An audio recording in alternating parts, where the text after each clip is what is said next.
টেনশনে নার্ভাসে আমি আম্মুর কাছে সব বলে দিছি, এরকম এরকম হয়েছে। বলার পর আম্মু বলেছে ঠিক আছে, কালকে তো তোমার কলেজ আছে, কালকে আমি যাব, তুমি আমাকে একটু দেখাই দিবা যে কে বলছে।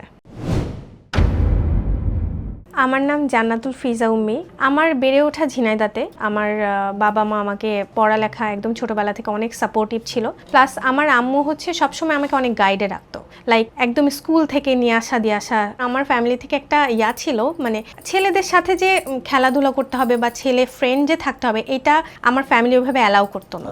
এসএসসি পর আমি হচ্ছে কোচিং সেন্টারে ভর্তি হলাম কলেজের জন্য। তো আমি ফার্স্ট টাইম হচ্ছে একটা কম্বাইন কলেজে পড়তে যাচ্ছি, এমন একটা সময়। আমার তো সবসময় আম্মু নিয়ে আসতো দিয়ে আসতো। তো আমি একদিন হচ্ছে ফটোকপি করতে যাই, তো একা একাই আসছিলাম রিক্সাতে করে, ওই দিন আমার আম্মু যায় নাই। তো হঠাৎ আমি দেখতেছি যে আমার পাশ থেকে আর একটা রিক্সা ক্রস করছে, প্লাস ওখান থেকে একটা ছেলে বলতেছে যে আপনার সাথে কি 5 মিনিট কথা বলা যাবে। মানে আমি ওই দিন এতটা ভয় পাইছি যে একটা ছেলে আমাকে বলছে 5 মিনিট কথা বলা যাবে, আমি খুব ভয়তে বলছি না।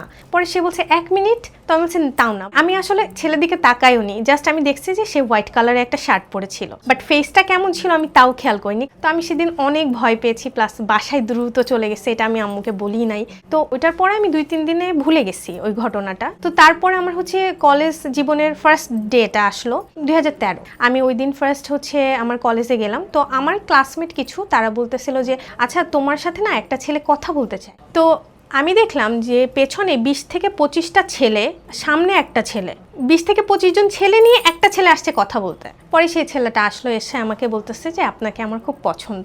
তো আমি বললাম যে তো আমি কি করতে পারি। তখন বলছে না তোমাকে আমার অনেক ভালো লাগে, তো আমি তোমার সাথে কথা বলতে চাই। তো আমি তখন অনেক ভয় পেয়েছি, বলছি না আমি তো কথা বলবো না আপনার সাথে। পরে ছেলে দেখলাম চলে গেল। চলে যাওয়ার পর আমি ভাবছি মনে হয় চলে গেছে, তো এই যাত্রায় বেঁচে গেছি। 5 মিনিট পর দেখি সে গোলাপ নিয়ে আসছে, লাল গোলাপ ফুল ছাড়া আসছিল, তারপর ফুল নিয়ে আসছে, মানে সে এবার ঘটা করে প্রপোজ করার জন্য চলে আসছে। আমি কি করব বুঝতেছি না। তো ঠিক আছে ফুলটা নিলাম। তো ওই দিন রাত্রেবেলা আমার হচ্ছে খুব টেনশনে নার্ভাসে আমি আম্মুর কাছে সব বলে দিছি, এরকম এরকম হয়েছে। বলার পর আম্মু বলেছে ঠিক আছে, কালকে তো তোমার কলেজ আছে, কালকে আমি যাব, তুমি আমাকে একটু দেখাই দিবা যে কে বলছে। তো পরে আমি গেলাম, যাওয়ার পরে দেখি যে হ্যাঁ দাঁড়ায় আছে শহীদ মিনারের সামনে। পরে আমি গেছি, যে ওকে আমি পেছন থেকে এইভাবে করে ডাকছি যে শুনেন। ও মানে আমার দিকে তাকায় এত অবাক হয়েছে, মানে ও ভাবতেছে কি ব্যাপার। পরে আমি বললাম যে আপনি আমাকে বলছেন না কালকে হচ্ছে আপনি আমাকে পছন্দ করেন, আমি তো আম্মুকে বলছি, আম্মু আসছে আপনার সাথে কথা বলতে তো আপনাকে ডাকতেছে ওখানে। তো পরেও গেল, যে আপনার আম্মু আমাকে বললো যে তুমি ক্লাসে যাও, আমি দেখতেছি। পরে আমি তো ভয়তে ক্লাসে আসছি, আমি জানিও না ওর সাথে কি হয়েছে সেই দিন। তো আমি হচ্ছে কলেজে দাঁড়িয়েছিলাম, তখনও আমার পিছন থেকে কে একজন হাত দিয়ে ডাকতেছে। তখন আমি পিছনে ঘুরে দেখি যে কালকে যাকে আমি প্রপোজ করছি সেই মেয়েটাই আমার সামনে। আমি তো মানে খুশিতে কি বলবো, আমার ভিতরে অন্যরকম একটা অনুভূতি কাজ করা শুরু করলো যে না হয়তো বা ইয়েস বলবে, এমন কোনো কিছু একটা। তো তখন যে কথাটা ও আমাকে বললো যে আপনি কালকে আমাকে প্রপোজ করছেন, আমি আমার আম্মুকে জানাইছি, আপনাকে ডাকছে চলেন। তো আমি তো আরও অবাক হয়ে গেছি। আমি ওকে প্রপোজ করছি, ও আমাকে না বলছে বা কি, এটা নিজের ভিতর না রেখে আম্মুকে বলছে, মানে আমি মেনে নিতে পারি নাই। তারপর যেটা হয়েছে, মনে একটু সাহস নিয়ে গেলাম ওর আম্মুর সাথে দেখা করতে। তো আমি কাছে যাওয়ার পরে ওকে বললো যে তুমি ক্লাসে চলে যাও, ওর সাথে আমি কথা বলছি। তখন আমি ভাবতেছি যে কি বলে আল্লাহ, আমি তো খুবই টেনশনে আছি। পরে আমাকে বলতেছে তুমি যে আমার মেয়েকে প্রপোজ করেছো, তুমি বাসায় জানাইছো? তখন আমি ভাবতেছি আমার বাসায় কেন জানাবো, এটা কেমন কথা। তারপর বলতেছে যে এটাই, যে দেখো আমাদের বাসা কিন্তু অনেক ডেঞ্জারাস এরিয়াতে, এগুলো করে কোনো লাভ নাই, বাচ্চা মানুষ, পড়াশোনা করো, কড়াভাবেই বললো। তখন ওখান থেকে চলে আসলাম। আম্মু আমাকে বললো, মানে ওর সাথে কথা বলার পরে যে হ্যাঁ আমি বলে দিছি তোমার আর কোনো টেনশন নাই, তুমি তোমার মতো পড়ালেখা করো, ও আর তোমার সাথে কথা বলবে না। আমি একদিন ওরে খুব দেখতে ইচ্ছা করছে আমার, আমি কি করব, তখন প্রায় সন্ধ্যা হয়ে গেছে। তখন আমি ভাবলাম যে ওর বাসার সামনে থেকে হেঁটে আসি। তো আমি ওর বাসার পাশ থেকে যাচ্ছি, তখন দেখি অনেক মানুষ, অনেক আয়োজন। তো তখন আমি আমার ভিতরে একটা জিনিস কনফিউশন কাজ করলো যে আমি জোরে প্রপোজ করলাম, কোনোভাবে কি ওকে জোর করে বিয়ে দিয়ে দিচ্ছে বা কোনো কিছু। আমি তো টেনশনে পড়ে গেছি তখন আমার ভিতরে যে কি হতে পারে। তারপরে কোনোভাবে জানতে পারলাম ওর জন্মদিন। তখন একটু আমার মানে রিল্যাক্স ফিল করলাম আর কি। তো তখন আমি আমার শখের একটা ফোন ছিল, টাচ ফোন, 10,000 টাকার ফোনটা আমি 2,000 টাকায় সেল করে দিলাম। তারপরে টেডি বিয়ার, চকলেট, ফুল এগুলো কিনলাম। তো তখন আমি আমার একটা ছোটো ভাইকে বললাম, দেখ আমি তো যেতে পারছি না, তুই এই জিনিসটা ওর বাসার সামনে পৌঁছাই দিয়ে, তুই ওর বাসার সামনে গেটের সামনে যেয়ে নক করে জাস্ট রেখে চলে আসবি। তো তখন ও যে নক করছে, যে ওর আম্মু বের হয়েছে, ও কি করছে, গিফট তখন ফেলাই দিয়ে দৌড়। আমি তো সাইডে দাঁড়িয়ে আছি, আমি দেখতেছি সবকিছু। আম্মু তখন খোঁজাখুঁজি করতেছে কই গেল, কোন দিকে গেল, কে দিয়ে গেল। এবং পরবর্তীতে সে এলাকার মুরব্বীদের কাছে আমার নামে বিচার দিছে।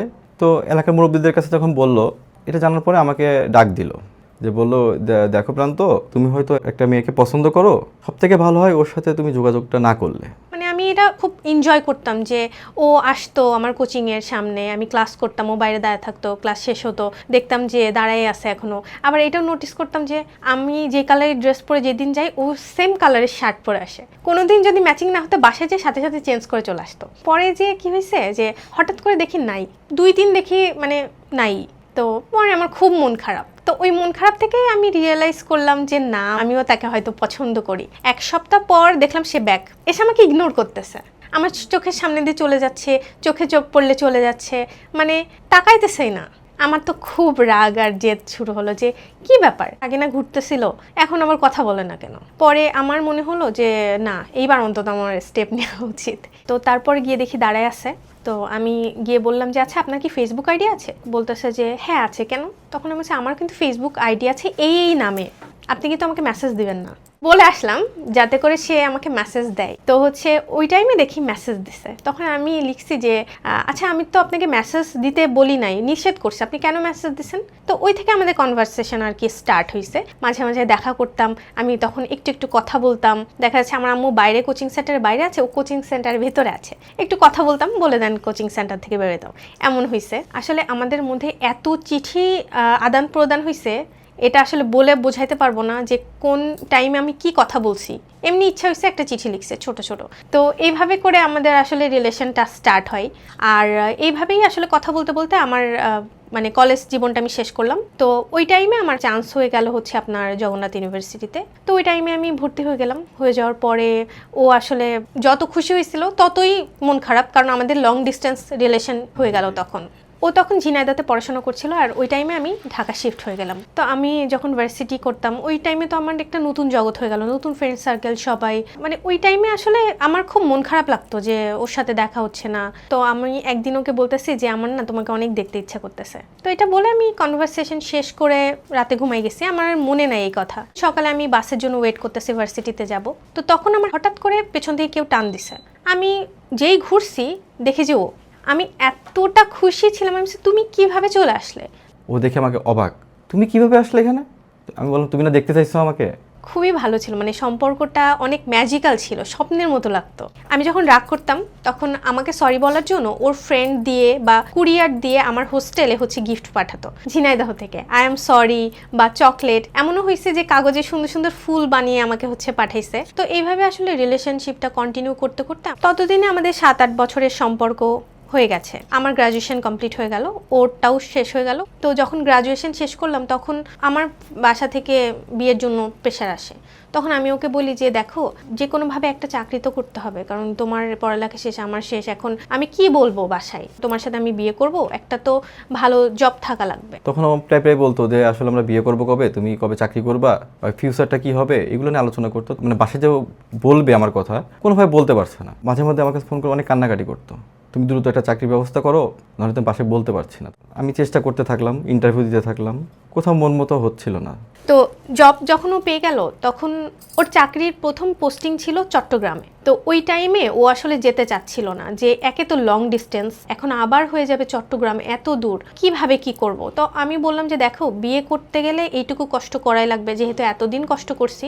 তো তখন ওকে বুঝাই সুজায় পাঠাই দিলাম। তো ও চলে গেল, যাওয়ার পরে তো বিয়ের কথা বলতে হবে। তো ওই টাইমে আবার টিচার পড়াতো আমাকে আমার বাসায়। সে আমাকে ছোট বোন বলে মানতো, আমি তার বড় ভাই বলে মানতাম। তো আমি তাকে বললাম, ভাইয়া আমার এরকম এরকম রিলেশন, আমি কোনোভাবেই পারতেছি না, আপনি একটু প্লিজ আমার আম্মুর সাথে কথা বলেন। তো সে 2 ঘন্টা ধরে আমার আম্মু আর আব্বুকে বোঝালো। ভাইয়া অনেক ট্রাই করছে ম্যানেজ দেওয়ার। তারপরে আমার বাসার মানুষ যখন ম্যানেজড হয়ে গেল যে ঠিক আছে তাহলে ছেলেদের ফ্যামিলির কথা বলতে বলো, তখন আমি সাথে সাথে ওকে ফোন করে বললাম যে এরকম এরকম হয়েছে, ভাইয়া তো ম্যানেজ করে ফেলছে, তুমি তাহলে তোমার বাসার সাথে কথা বলো, বাসার মেম্বারদের বলো আমার বাসায় আসতে একটা দিন করে। তখন আমি তো মহা খুশি। তারপর বাসাতে আমি জানালাম, তারপর আমার বাসার লোক গেল সবাই, আমাদের 2 ফ্যামিলি একসাথে বসলো, অনেক কথাবার্তা হলো। গিয়ে আমাদের এঙ্গেজমেন্ট হলো, তারপরে বিয়ের ডেট হলো তার 6 মাস পর। আমাদের বিয়ের ডেট ফিক্স হলো 22শে ডিসেম্বর 2022। বিয়ের আগ দিয়ে ইন্ডিয়াতে গেলাম আমরা বিয়ের শপিংয়ের জন্য, কলকাতাতে গিয়ে শপিং করে আনলাম। আমাদের বিয়েও অনেক ধুমধাম করে হলো।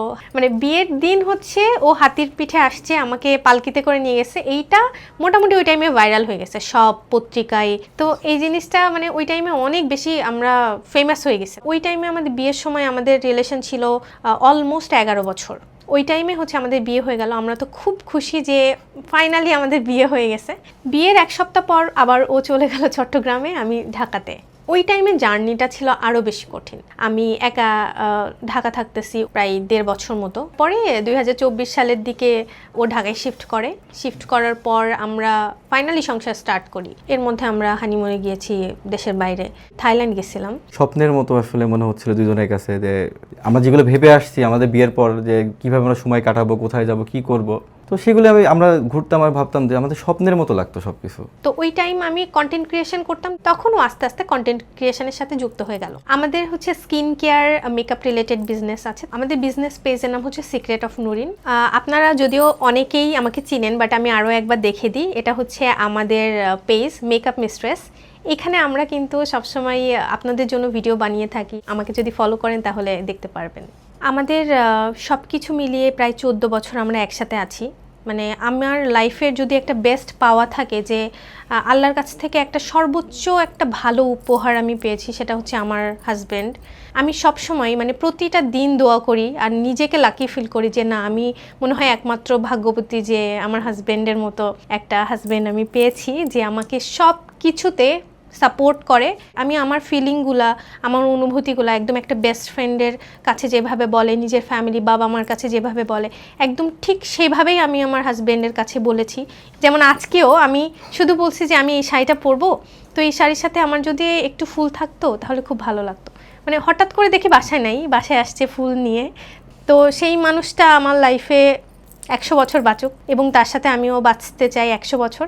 এবং সবসময় চাই যেন ও আমার হাতটা এইভাবেই ধরে রাখে সবসময়, এবং সবসময় আমাকে ভালোবাসে এবং সাপোর্ট করে। তো তুমি আমার এইভাবেই পাশে থাকবা সারা জীবন, এইভাবে আমাকে সাপোর্ট করো আর এইভাবেই ভালোবাসবা। তুমি কি ইমোশনাল হয়ে গেছো নাকি? তোমাকে আমি রিলেশনের প্রথমে একটা কথা বলেছিলাম যে তুমি একবার আমার জীবনে আসো, তোমাকে আমি আমার ঘরে শোপিস করে রাখবো। তো এখনও চেষ্টা করি আর কি তোমাকে সেই জায়গায় রাখার জন্য। জানি না কতটুকু পেরেছি, তবে চেষ্টা করেছি সবসময়। আপনারা 13-14 বছর একজন আরেকজনকে এত তীব্রভাবে ভালোবাসছেন, আপনাদের ভিতরে ভালোবাসার কোনো কমতি হয় নাই? আপনার মন ভরে যায় নাই? আমার তো এখন পর্যন্ত এমন ফিল হয় নাই। আমার সব সময় একই রকম লাগে। 2013 সালেও যেমন ওর লাগতো, যত ভালোবাসতাম এখনও তাই করি। প্লাস আমার মনে হয় নাই যে বিয়ের পর ভালোবাসা কমে যাচ্ছে বা আগের মতো হয়তো কোনো কিছু নাই, আমার একদমই মনে হয় না। ফুলের সৌরভ ছাড়ানো একটা সম্পর্কের গল্প শুনছিলাম। আমাদের স্টুডিওতে আমরা ম্যাক্সিমাম সময়ই যারা হতভাগা, যাদের সম্পর্কে ছেদ পড়ে, তারাই আমাদের স্টুডিওতে বেশিরভাগ সময় আসে। আমরা চেষ্টা করছি অনেক বেশি পজিটিভ গল্পগুলো আপনাদের সামনে হাজির করবার জন্য। আজকে তেমনই একজন সেলিব্রিটি কাপল আমরা নিয়ে আসার চেষ্টা করেছি। আপনারা তাদেরকে খুব ভালো করে চিনেন। আমরা তাদের কাছ থেকে শুনলাম তাদের ভালোবাসার গল্প, মন ভরে গেছে। আপনারা অনেক ভালো থাকেন, আপনাদের জন্য অনেক দোয়া, শুভকামনা। ধন্যবাদ আমাদের স্টুডিওতে আসার জন্য। আসসালামু আলাইকুম।